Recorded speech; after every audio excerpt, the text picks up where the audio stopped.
श्री ओम नमः सिद्धेभ्यः सर्वमंगलमांगल्यं सर्वकल्याणकं प्रधानं सर्वधर्माणां जैनं जयतु शासनं। पंच परमेष्टि भगवान की जय। आचार्य श्री गुरुवर कुंद कुंद महाराज की। आचार्य श्री गुरुवर विद्यासागर महाराज की जय। व्यक्ति अपने जीवन में बहुत सारे विकल्प करता है, सोचता है,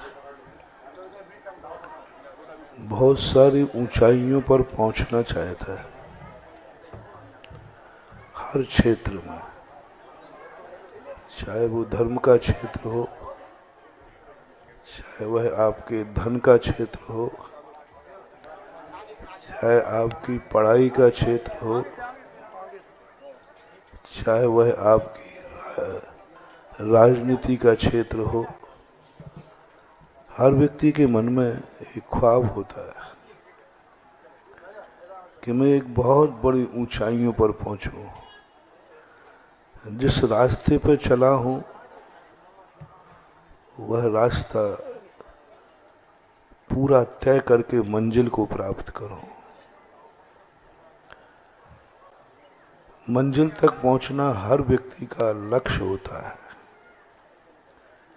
लेकिन विचारणी व्यक्ति यह है कि वो जब उतनी ऊंचाई को पाना चाहता है तो ऊंचाई पर पहुंच क्यों नहीं पाता। हर व्यक्ति हंसना चाहता है लेकिन हंस क्यों नहीं पाता। हर व्यक्ति अमीर बनना चाहता है लेकिन अमीर बन नहीं पाता। हम भी भगवान बनना चाहते हैं लेकिन बन नहीं पा रहे हैं। तुम ही नहीं, अपन सब एक ही है। थोड़े हम एक कदम आगे हैं, तुम एक कदम पीछे हो, लेकिन रास्ते में सभी हैं। सभी पूर्ण नहीं है, सभी को पूर्णता की अनुभूति नहीं हो रही है और पूर्णता को प्राप्त करने का कुछ आसार भी नहीं दिख रहे, लेकिन चलने का बहुत उत्साह है।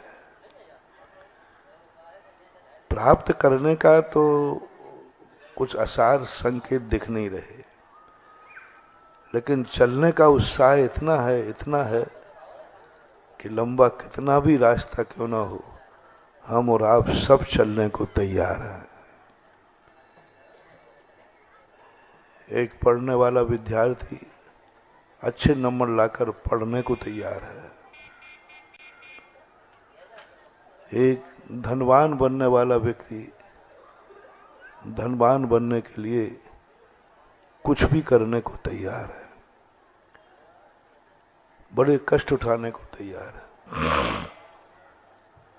और एक मोक्ष जाने वाला व्यक्ति मोक्ष जाने के लिए कितना भी कष्ट उठाने को तैयार है। कितना भी लंबा रास्ता हो, हम तय करने को तैयार हैं, लेकिन ये तो बोल दो पहले कि मंजिल मिल जाएगी। रास्ता की दूरी का ज्यादा विकल्प नहीं है, 2 दिन और चल लेंगे। ज्यादा खुशी में संबंध में व्यक्ति तैयार है, कर्मठ है, लेकिन बस उसको वो नहीं दिख रहा है गारंटी कार्ड कि हमें इतना चलने के बाद मंजिल मिल ही जाएगी। जैनाचार्यों ने कहा कि जब तुम्हें कोई ऐसा महसूस हो कि हम बहुत चल रहे हैं, बहुत मेहनत कर रहे हैं,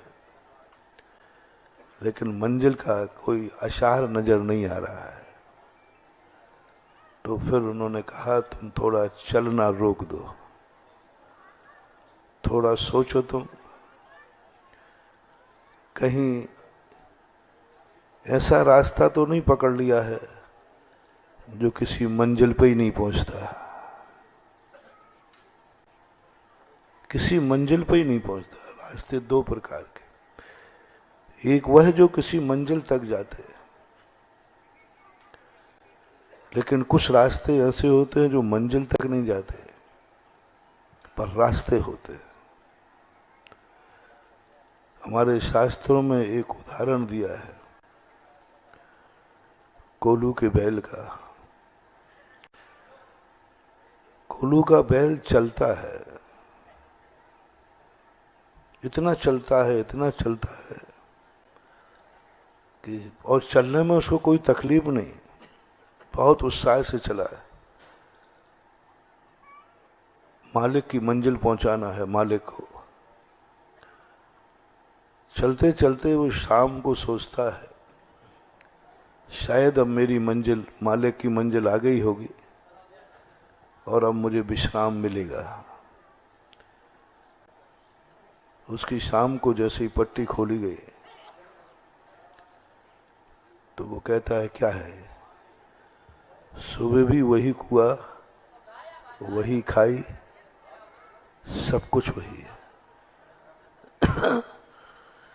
पैर कह रहे हैं कि दिन भर में तू 50 किलोमीटर चल चुका है, और आंखें कह रही हैं देख ले रे भोंदू,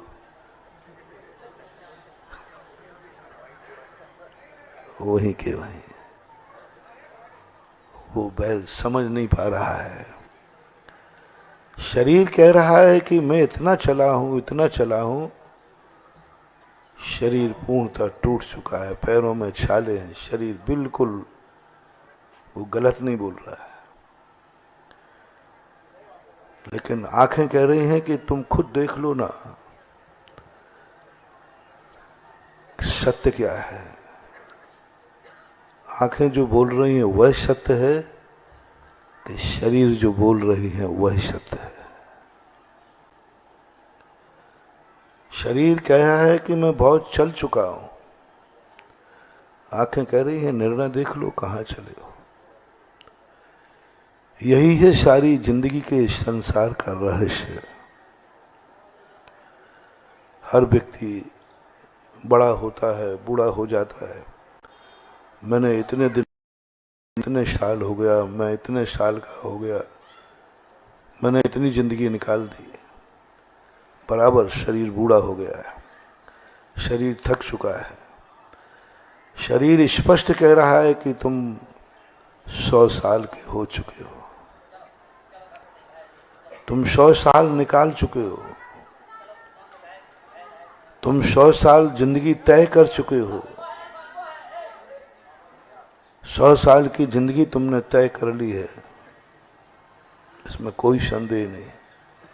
शरीर की झुर्रियां बता रही हैं, शरीर की शिथिलता बता रही है,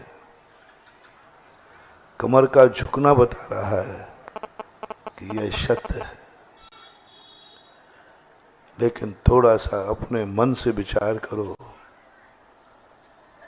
जहां पर तुम्हारा जन्म था वहीं के वहीं हो। सब कुछ वही है जो दुनिया में आने के पहले था,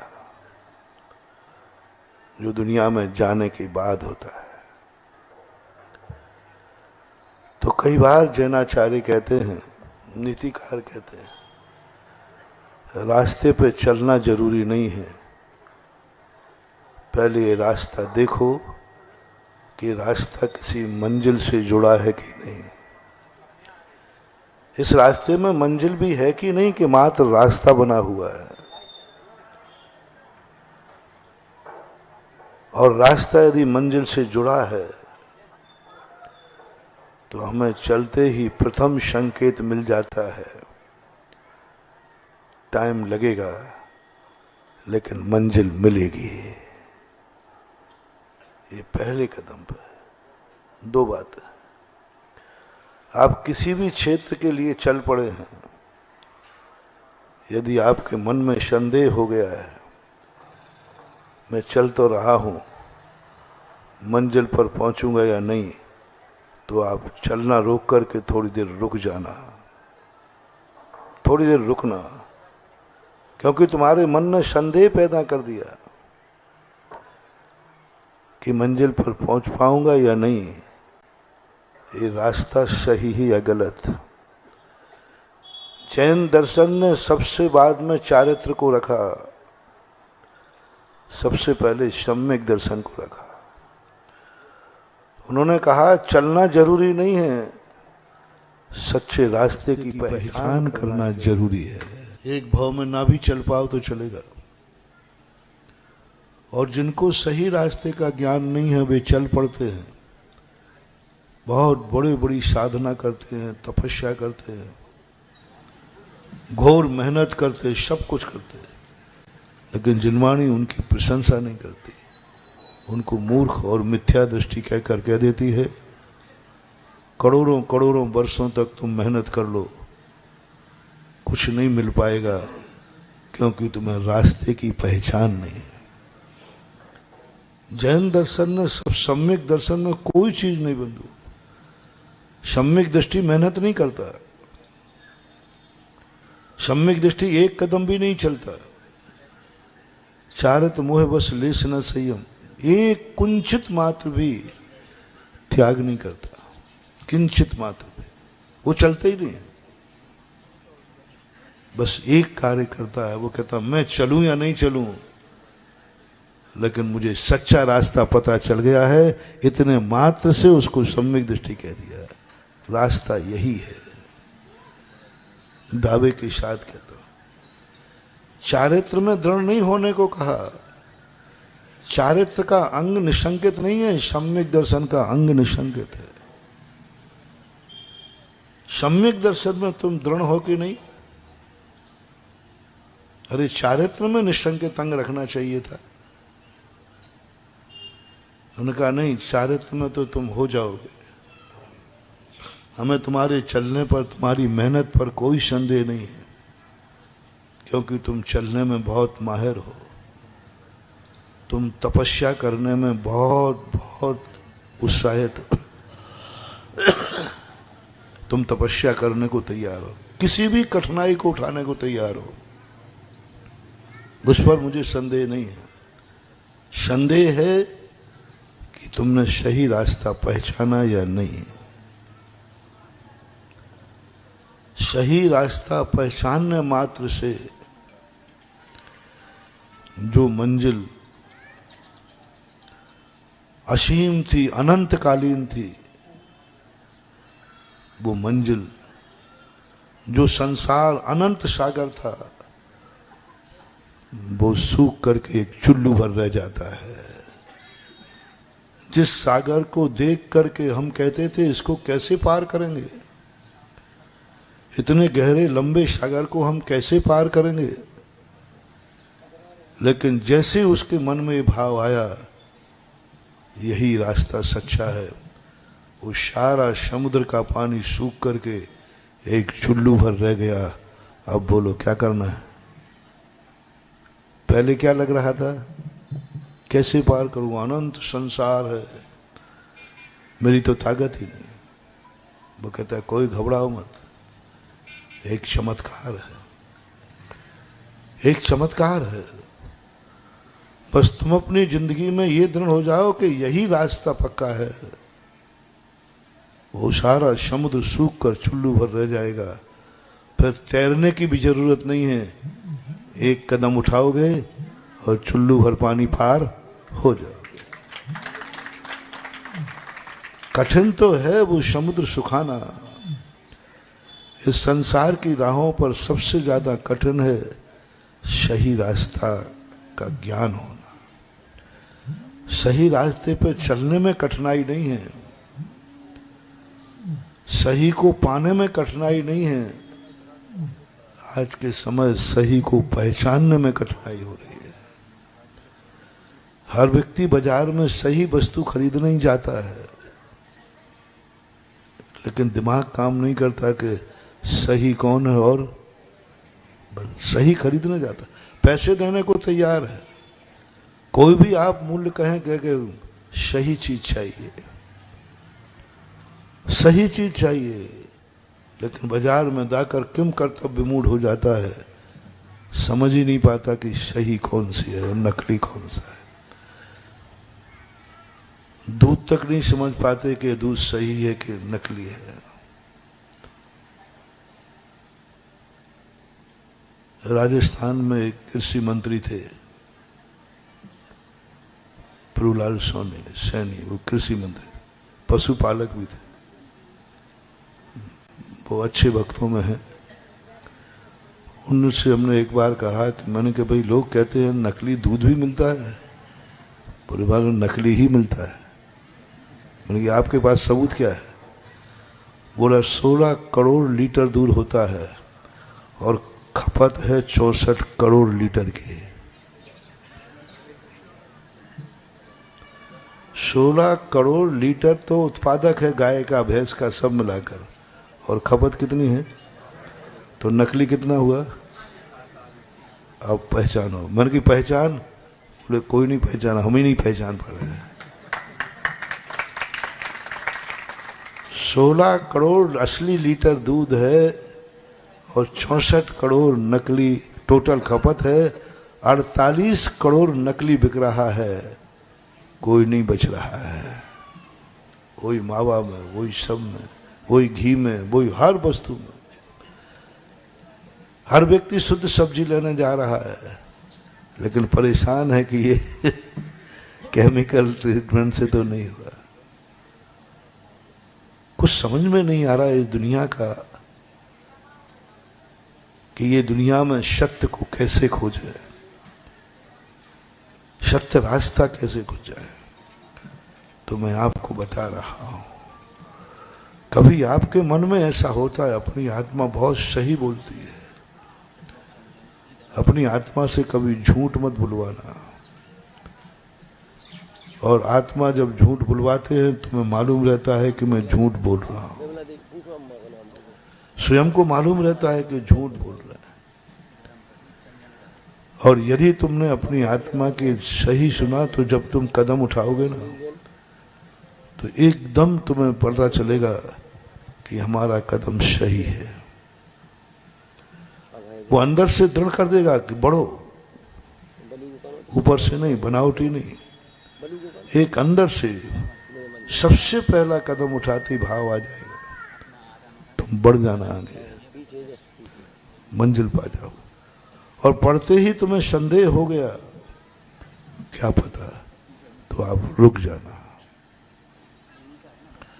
सारी दुनिया झूठी हो सकती है, अपने आत्मा की निकली हुई आवाज कभी झूठी नहीं होती है।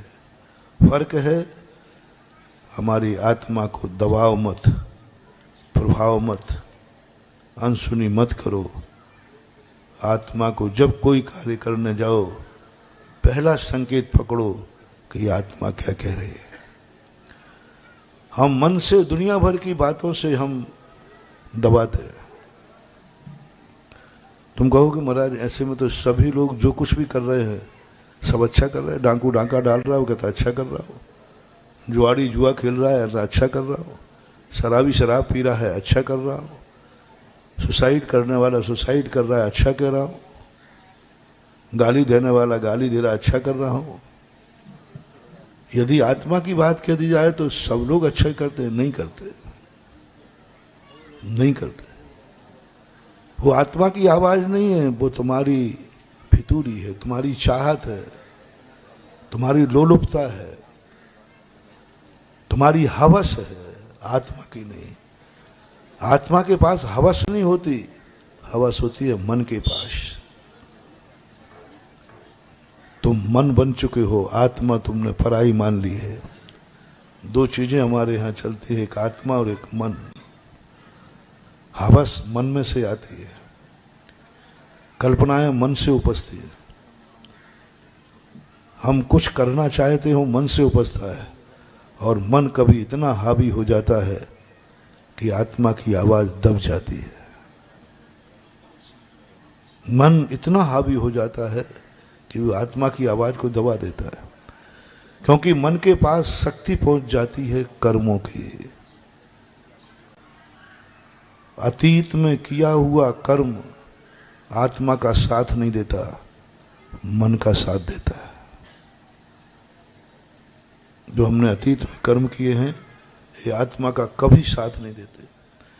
आत्मा की तो हर शक्ति को दबाता है कर्म, हर शक्ति को रोकता है कर्म। ज्ञानावरणी ज्ञान को रोक देता है, दर्शनावरणी दर्शन को रोक देता है, अंतराय अंतराय डाल देता है, मोह हमें मूर्छित कर देता है। कर्म कभी आत्मा का साथ नहीं देते, हमेशा आत्मा में बाधा पैदा करते हैं, और ये सब मन के साथ हो जाते हैं। और जैसे ही मन की ताकत बढ़ती है, तैसे ही मन दुर्योधन हो जाता है। मन दुर्योधन हो जाता है। मन कहता है मेरे पिताजी राजगद्दी पर है, ताश्री मेरे पक्ष में है, गुरु द्रोणाचार्य मेरे पक्ष में है, कर्ण मेरे पक्ष में है, सारी शक्तियां मेरे पक्ष में है। अब दुर्योधन क्यों झुकेगा? क्यों झुकेगा? क्यों झुकूं? 5 गांव की कही थी।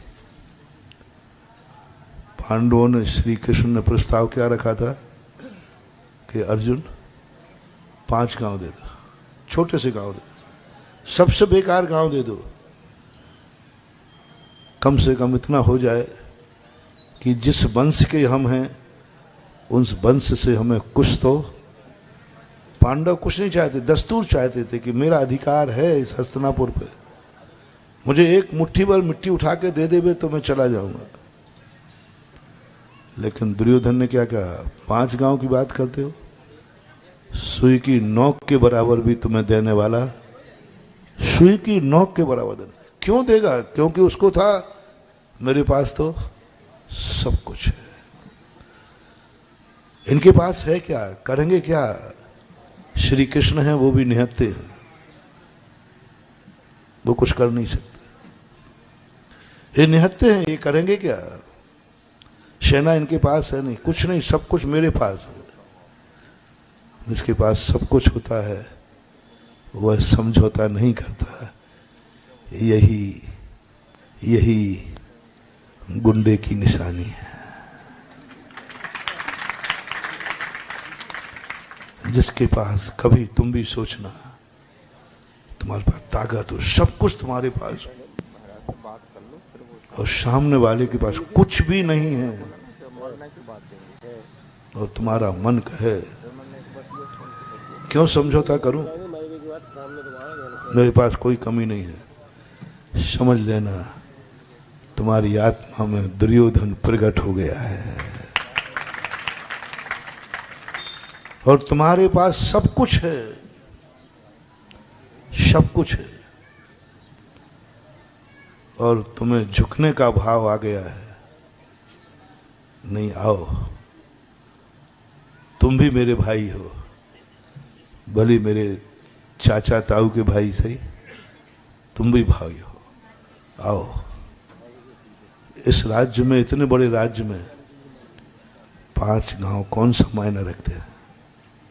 हालांकि मैं शक्तिमान हूं, लेकिन शक्तिमान जब झुकता है, समझ लेना उसी का नाम है महावीर, उसी का नाम है श्री राम, उसी का नाम है महानाथ।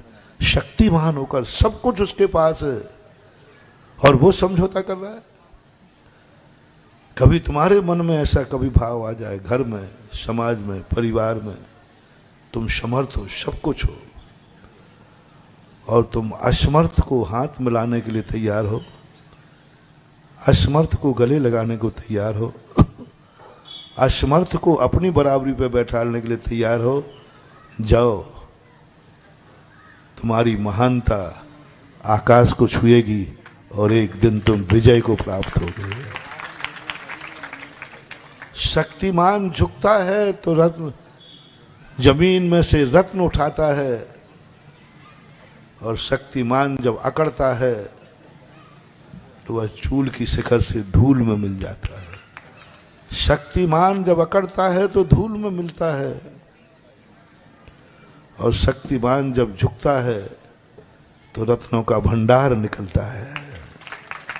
रिपीट कर रहा हूं, शक्तिमान झुकता है तो रत्नों का भंडार निकलता है, और शक्तिमान जब अकड़ता है तो चूल से धूल में मिल जाता है। शक्तिमान होकर के दुर्योधन नहीं है। पांडवों के अंदर ये परिणाम जागा, ये परिणाम जागा, स्थिति जागी। वो असमर्थ थे, उन्होंने शक्ति नहीं चाहिए। श्री कृष्ण से जब मांगने की बात आई तो उन्होंने शक्तियां नहीं मांगी, श्री कृष्ण को मांगा। कृष्ण जी कहते हैं मैं करूंगा क्या, मैं तो असमर्थ हूं। बोले असमर्थ व्यक्ति को जो साथ ले लेता है वही सबसे ज्यादा शक्तिमान होकर विजय प्राप्त करता है। मैं असमर्थ हूं और आप असमर्थ हैं। मैं असमर्थ से समझौता करना चाहता हूं, मैं असमर्थ को अपनी सेना में लेना चाहता हूं, मैं असमर्थ को अपना साथी बनाना चाहता हूं। और अर्जुन दुर्योधन कहता मैं असमर्थ को क्यों बनाऊं। सबको मालूम है विजय किसकी हुई, शक्तिमान होकर जो अकड़ा उसकी, या शक्तिमान होकर झुक गया वो भी।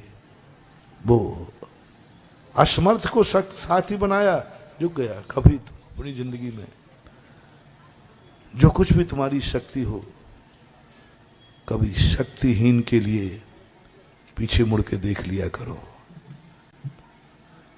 शक्तिमान के पीछे तो दुनिया दौड़ती है, और शक्तिमान पीछे मुड़कर के शक्तिमान को देखता है तो उसकी दुआ से उसकी शक्ति आगे बढ़ जाती है। बड़ा आदमी दुआ नहीं देता, दुआ देता है पीछे चलने वाला, दुआ देता है, वो शक्ति देता है, वो दुआ देता है। यदि तुमने एक बार भी पीछे मुड़ के देख लिया, वो इतना इतना अपने आप को धन हो जाएगा, इतना धन हो जाएगा कि वो कुछ भी करने को तैयार हो जाएगा, कुछ भी करने को तैयार हो जाएगा। जैसे सकरार वाले,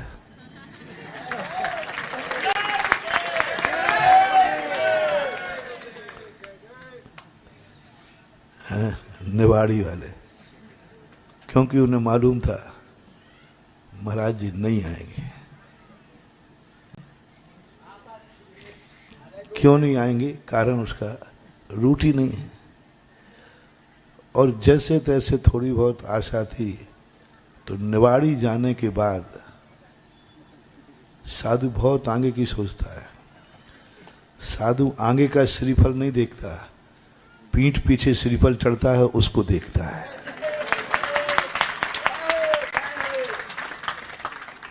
रास्ता ही कट हो गया। अब बताओ, यदि मुझे सकरार आना होता तो मैं सीधा पृथ्वीपुर से, रास्ता यही पड़ता ना, सीधा पृथ्वीपुर सकरार आता, सकरार से फिर निवाड़ी जाता, निवाड़ी से जहां जाना था तो जाता। अभी बोलूंगा नहीं, मैं समझ रहा हूं परिवार सागर वाले के एक बार निकाल तो दो। अभी नहीं निकालूंगा।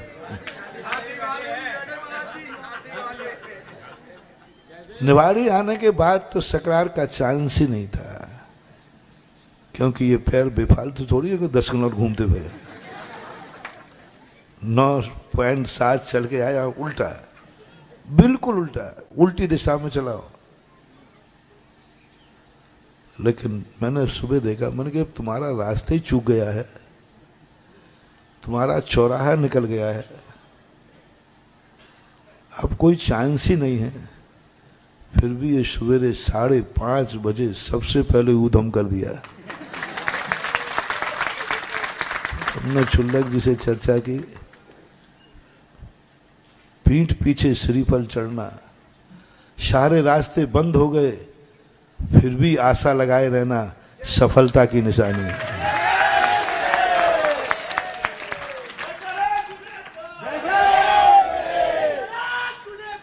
सारे रास्ते बंद हो गए, अब कोई जाने की कोई गुंजाइश नहीं। कल शाम को तो मैंने 1-2 बच्चों से, मैंने क्यों पीछे पड़े हो, अब तो निकल गया पृथ्वीपुर से, फिर भी उम्मीद थी। अब मैं निवाड़ी आ गया हूं, अब क्या तुम उम्मीद कर दो। और मुझे क्या सोच रहे हो, क्यों परेशान हो रहे? मैंने सोचा पिंड छूट जाए, लेकिन पीठ पीछे श्रीफल, सारे रास्ते बंद हो जाएं, फिर भी ये भाव आए कि नहीं, अभी भी सफलता का भाव आ रहा है, वही जो अंदर की आवाज थी ना, उसी ने रास्ता मोड़ दिया। एक बार राजस्थान में ऐसा हुआ, मैं एक गांव के यहाँ से चातुर्मास के लिए श्रीफल चल रहे थे, मैं वहां से छोड़ के आ गया। आचार्य सिंह ने भी आज्ञा नहीं दी। मैंने कहा भैया क्यों पीछे पड़े हो, मैं जाऊंगा नहीं, मैं तुम्हारा रास्ता छोड़ चुका हूं। और मैं उस रास्ते से कम 20-22 किलोमीटर आगे निकल गया। मैंने कहा अब रास्ते ही नहीं है तुम्हारा, और गुरु की आज्ञा भी नहीं है। बोले महाराज जी, जब तक आपके चतुर्मास की स्थापना नहीं होगी तब तक हम श्रीफल चढ़ाते रहेंगे, आपको जहां जाना है वहां जाओ। गजब। मैंने कहा कि पागल हो गया, चढ़ाते रहो, हमें क्या करना। मैंने उनको इतनी उत्साह था, इतनी बार वो आ चुके, तो मैं उन पर दया आ रही थी। मैंने कहा भैया देखो, मैं कभी बताता नहीं कि आचार्य की आज्ञा क्या है, पर मैंने उनको बता दी। मैंने कहा भैया आचार्य की आज्ञा नहीं है आपके नगर जाने की, रूट में नहीं है, मैं क्या करूं। और मैं भी छोड़ के आ गया हूं, अब मैं 20-22 किलोमीटर लौट के तो जाऊंगा नहीं, दूसरा कोई रास्ता नहीं। कहा महाराज जी, गुरु ने आपको जो आज्ञा दी आप पधारो, जाओगे वो तो आप तो गुरु की आज्ञा मानते हो, हमारी थोड़ी मानोगे, मानोगे तो गुरु की। मैंने की बात तो सही है, ये मुझे मालूम है कि आप मेरी बात नहीं मानोगे, गुरु की आज्ञा मानोगे। और ये भी बात पक्का है कि तुम्हें जहां जाना है वहीं जाओगे। और ये भी पक्का है कि हमारा रास्ता 20-22 किलोमीटर छूट गया है, लेकिन जब तक आपके चतुर्मास की स्थापना नहीं होगी तब तक हम लोग प्रतिदिन आके श्रीफल चढ़ाएंगे, आपको जहां जाना है वहां जाओ। मैंने कि अब तुम्हारे पास श्रीफल एक्स्ट्रा है तो चढ़ाते रहो, और तुम्हारे पास इतना टाइम है, पेट्रोल है, गाड़ियों का है, तो करो, हमें क्या करना, लेना देना। तुम धंधा पानी छोड़ो, हो तुम लोग ठलुआ आदमी हो तो पड़े रहो मेरे पीछे। मैंने ऐसे ही कह दिया, मैंने पड़े रहो, हम मैं क्या करूं। उन्होंने कहा महाराज आपको जो कहना है वो कहो, पर श्रीफल तो जब तक स्थापना नहीं होगी तब तक चढ़ेगा। क्या गजब, आज तक मैंने ऐसा चमत्कार नहीं देखा। मेरे गुरु कभी आदेश देकर बदलते नहीं। 3-4 दिन का विहार धीरे धीरे कर रहा था, बिहार होते ही एक वहां से संदेशा आ गया, जहां चतुर्मास करना था वहां कोई प्रतिकूलता आ गई। तो आचार्य ने कहा अच्छा वहां थोड़ी प्रतिकूलता आ रही है, ऐसा करो, वो वहां के लोग भी आए थे, 20-22-25 किलोमीटर का चक्कर पड़ेगा, जाओ वहीं चतुर्मास कर लो। मैंने कहा गुरुजी आप मुझे लौटा रहे हो 20-22 किलोमीटर और आप लौट रहे हो। किसने कह दिया आचार्य से? मैंने तो नहीं कहा था, मैं तो नहीं कहा था महाराज जी वो स्थान नहीं हो तो वो एक पीछे वाला अच्छा है, वो तो मैं पीछे छोड़ चुका था। ना मैंने कहा ना कुछ कहा, पीठ पीछे चलने वाले श्रीफल ने आचार्य श्री का दिमाग बदला और चतुर्मास वहां हो गया। तो कभी कभी अपने अंतर की आत्मा ऐसा बोल देती है, जो सारी निराशा के संकेत दिखते हैं, और आत्मा कहती है अभी आशा टिकी हुई है। और वही सच्चा है, वही आवाज सच्ची है, मन की आवाज नहीं, आत्मा की आवाज। लेकिन मन कभी इतना हावी हो जाता है, मन कहता है काय को पीछे पड़े हो, हम महाराज निवाड़ी चले गए, अब काय के लिए फालतू ठलुआ हो गया। अब महाराज निवाड़ी चले गए हैं, अब यहाँ लौटने वाले का सवाल ही नहीं उठता। अपना धंधा पानी करो, कौन कह रहा है? मन। और यदि तुम मन की बात मान जाते बेटा ना, तो आज या तो निवाड़ी में होता। विधायक जी कहते महाराज जी आप, सुरेंद्र जी भारती कहते महाराज जी कल शाम को तो आप प्रवचन की चर्चा कर रहे थे, आप प्रवचन के स्थान की चर्चा की थी, ये थोड़ी कहा था मैं करूंगा। ये कहा था भाई प्रवचन यहां होंगे कि वहां होंगे, कहां करोगे, यहां करोगे वहां करोगे। तो या तो अभी अपन प्रवचन कर रहे होते और या फिर बिहार हो गया होता। लेकिन जो तुम्हारे अंदर की चेतना और उत्साह था, उस उत्साह ने हम लोग दोनों के दिमाग में, और रास्ते में मैं सोच रहा था, देखो किसी साधु को रोकने के लिए मैंने कहा था ना प्रारंभ में कि उम्मीदें यदि बहुत बड़ी हो तो परिणाम भी, अपनी स्थिति भी वह सोचना चाहिए। सबसे हम मंदिर बनाते, सब बनाते, पुराना जमाना था। विधायक जी बोले थे अभी निवाड़ी में, बोले महाराज जी हम यहाँ रहेंगे निवाड़ी से 2 किलोमीटर। मैंने क्यों? महाराज जी अब बहुत, आपको मालूम है मैं तो नेता आदमी हूँ, मिलने जुलने वाले भी आते पापा वगैरह तो वहाँ रह जाते थे। बहुत छोटी सी गली में मकान है, लोगों को आने जाने में दिक्कत होती है, छोटी सी गली है, बहुत छोटी। इसलिए मैं अब थोड़ा सा बाहर निकल के आ गया, क्योंकि इनसे मिलने जुलने वाले बहुत ज़्यादा आते हैं। मैंने कहा कि बहुत अच्छी बात है, बात को ध्यान में रखकर मैंने मंदिर के दर्शन किए। मैंने कि बाबा जी आप पुराने ज़माने के भगवान थे, भक्तों के भक्त थे, वो तो यहाँ चलता रहता है।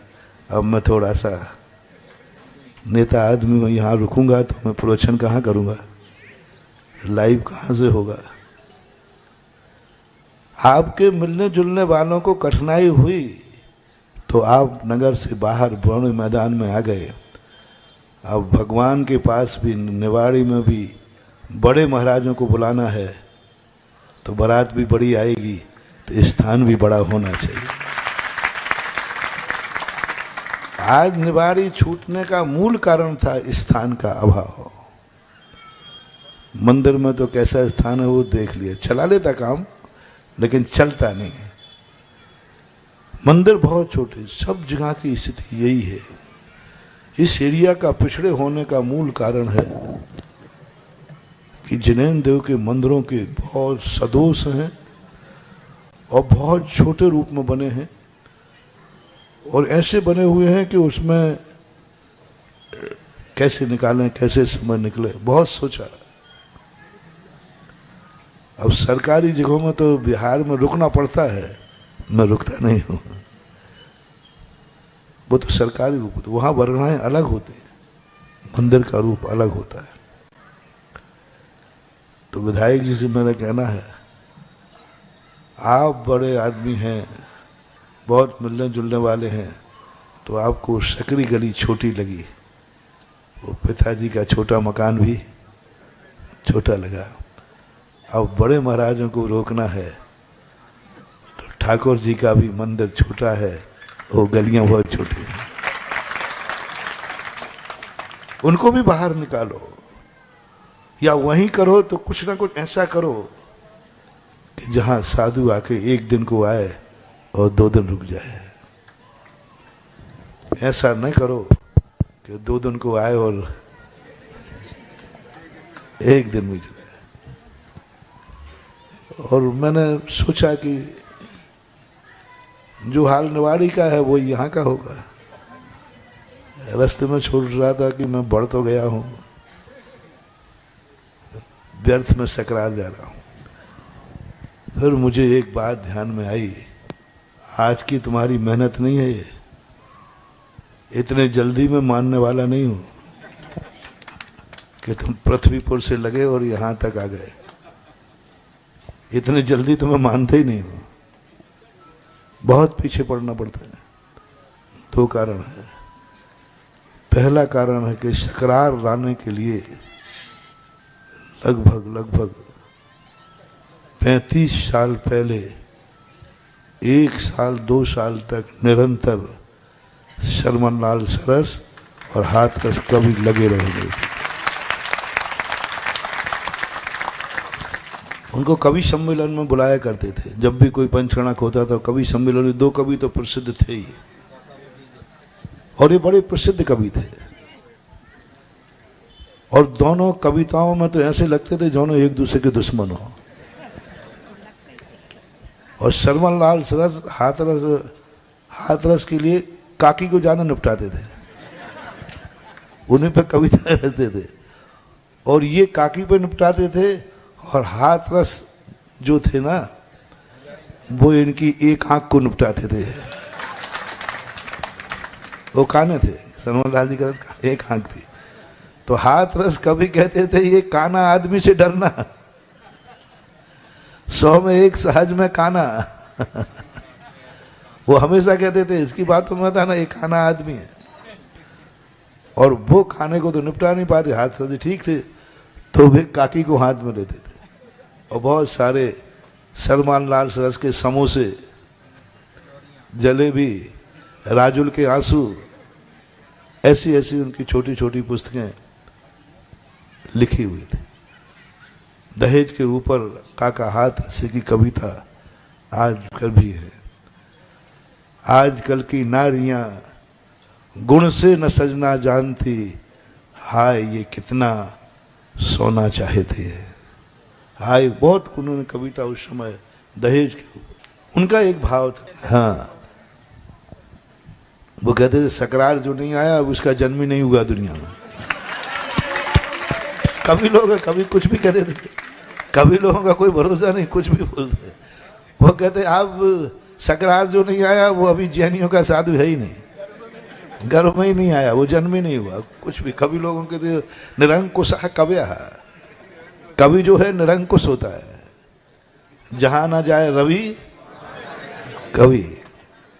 उस समय उनकी तमन्ना थी महाराज एक बार सकरार आओ। उस एरिया को, पूरे सारा एरिया उस समय जैनियों से अच्छी समाज थी। आप आइए एक बार।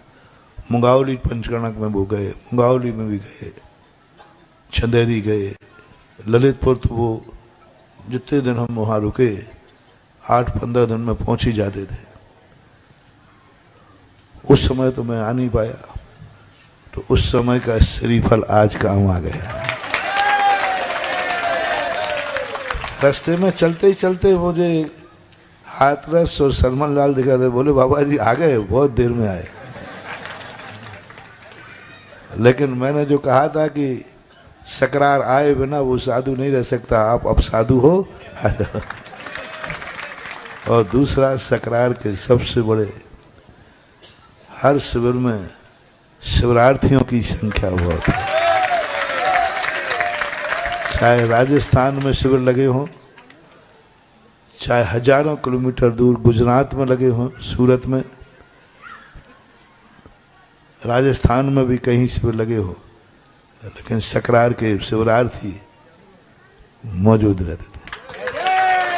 कितने शिवरार्थी है? हाथ उठा। 15 शिवरार्थी हैं। देखो बेटा, तुम्हारे इतने सालों की भाग दौड़ आज काम आ गई।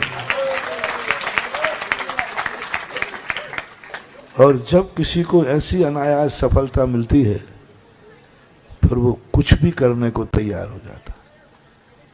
आज शांति धारा की बोली लग रही थी, मैंने कि ये तो ललितपुर को भी पीछे कर रहा है। उत्साह दिखा रहे थे, पृथ्वीपुर को पीछे कर दिया। बस एक ही अंदर आवाज आई, मौका मिला है चूको मत, यही आवाज है। और देखो, साधु हवाएं और मौसम आते ही चूकना नहीं चाहिए। जो करना है कर डालो। साधु को विश्राम मत लेने दो। आने के पहले ही कह दो हमें ये करना है, और आते ही कहो ये करना है। तुमने सोचा है कि अभी तो महाराज आए हैं तो हो सकता है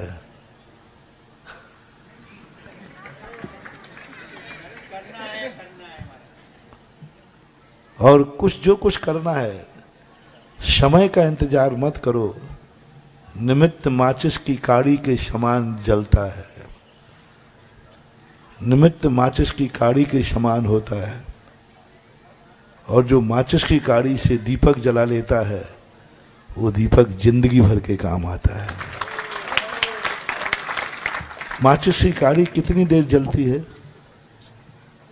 बिना माचिस की काड़ी तो दीप जलने वाला नहीं है। लेकिन माचिस की काड़ी में तुम जिंदगी गुजारना चाहो तो नहीं गुजरेगी। माचिस की काड़ी जैसे जलती है, वो थोड़ी देर जलेगी, और ज्यादा पकड़ने का प्रयास किया तो चटका लग जाएगा, क्योंकि वो जलेगी थोड़ी। और उतनी देर माचिस की काड़ी से यदि दीपक जला लिया स्वयं का, तो दीपक कितने दिन जलेगा? पूरी जिंदगी भर जल सकता है। घी डालते जाओ। माचिस की काड़ी में कुछ भी डालोगे, माचिस की काड़ी की जलने का समय नियत है।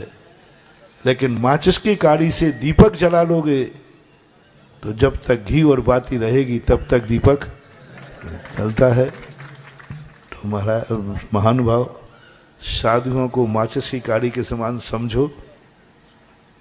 इस माचिस की काड़ी से जो दीपक जलाना है, जल्दी जल्दी जला लो। हाँ, दीपक यदि जलना शुरू हो जाता है तो फिर माचिस की काड़ी बीच में छोड़ती भी नहीं है, वो दीपक जला ही देती है। तो सकरार वालों को जो कुछ भी करना है, जल्दी करके निर्णय करके करो, क्योंकि गाड़ी रास्ते पर है, कभी भी हो सकता है। और आज तुम्हारे उत्साह और पुण्य को वस्तुतः कहना पड़ेगा कि निवाड़ी और सकरार, इन दोनों को कहना पड़ेगा कि वो भक्ति सही हो गई कि भक्त के वश में होते हैं भगवान। जिन रास्तों पे हम चलना नहीं चाहें, तो भी भक्त की भक्ति चला देती है। बस इस भक्ति का आनंद लो, लाभ लो। महावीर भगवान की